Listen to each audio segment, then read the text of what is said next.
মালয়েশিয়ার দায়িত্বরত এনসিপির আহ্বায়ক ইঞ্জিনিয়ার মোহাম্মদ এনামুল ভাই মালয়েশিয়া প্রধান উপদেষ্টা আগমন উপলক্ষে প্রবাসীদের পক্ষ থেকে ওনার কিছু দাবি, আপনার দাবিগুলো আপনি উত্থাপন করতে পারেন।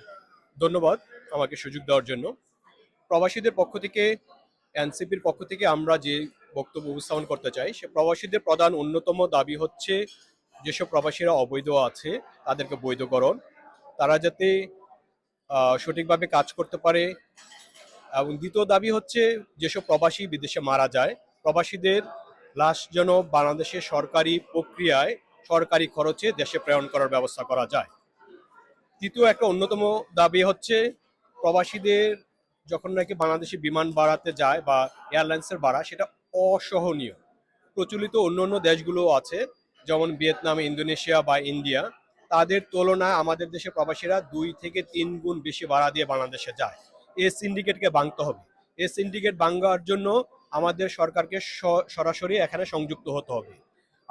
এই সিন্ডিকেট ভাঙার একটা অন্যতম একটা সহজ উপায় হচ্ছে এখানে যেসব বাজেটের এয়ারলাইন্স আছে তাদেরকে আমাদের এই প্রতিযোগিতা নিয়ে আসে।